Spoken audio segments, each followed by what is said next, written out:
আউযু বিল্লাহি মিনাশ শাইতানির রাজিম বিসমিল্লাহির রহমানির রহিম।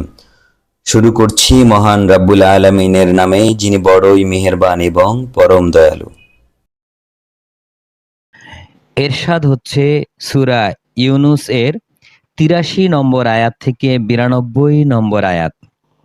এটা হলো এই সূরার ৯ নাম্বার রুকু।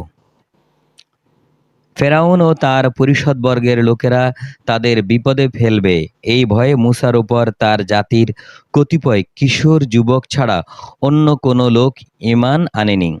অবশ্যই ফেরাউন ছিল জমিনের ওপর একজন অহংকারী বাদশাহ এবং নিঃসন্দেহে সে ছিল সীমা লঙ্ঘনকারীদের একজন। মূসা বলল, হে আমার জাতি, তোমরা যদি আল্লাহ তাআলার উপর ঈমান এনে থাকো তাহলে তোমরা আল্লাহর ওপর ভরসা করো, যদি সত্যি সত্যি তোমরা মুসলমান হও। অতঃপর তারা বলল, হ্যাঁ, আমরা আল্লাহর উপর ভরসা করেছি। হে আমাদের রব, তুমি আমাদের জালেম সম্প্রদায়ের অত্যাচারের শিকারে পরিণত করো না। তোমার একান্ত রহমত দ্বারা তুমি আমাদের কাফের সম্প্রদায়ের হাত থেকে মুক্তি দাও। আমি মূসা ও তার ভাই হারুনের কাছে এই মর্মে ওহী পাঠালাম যে, তোমরা তোমাদের জাতির লোকদের জন্যে মিশরেই ঘরবাড়ি বানাও এবং তোমাদের ঘরগুলোকে কেবলামুখী করে বানাও। তোমরা নামাজ প্রতিষ্ঠা করো এবং ঈমানদারদের জান্নাতের সুসংবাদ দাও।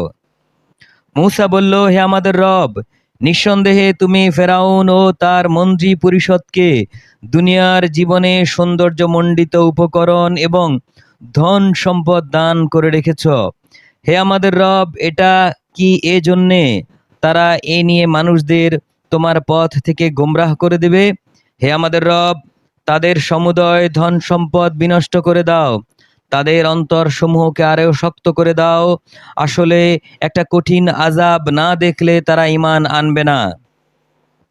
আল্লাহ তাআলা বললেন, হ্যাঁ, তোমাদের উভয়ের দোয়াই কবুল করা হয়েছে। অতএব তোমরা দ্বীনের ওপর দৃঢ় থাকো।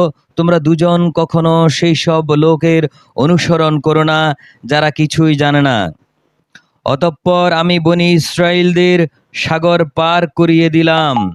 এরপর ফেরাউন এবং তার সৈন্য সামন্ত বিদ্বেষ পরায়ণতা ও সীমালঙ্ঘন করতে করতে তাদের পিছু নিল।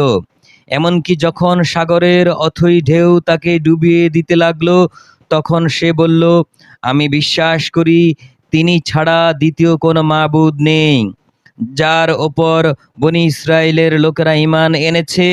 আমিও তার অনুগতদের একজন।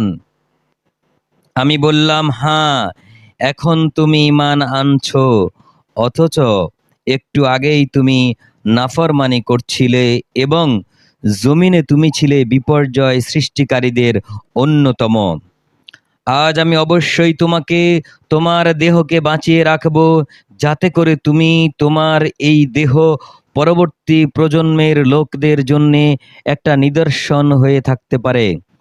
অবশ্য অধিকাংশ মানুষই আমার নিদর্শন সমূহ থেকে উদাসীন। মহান আল্লাহ যা বলেছেন সত্য বলেছেন।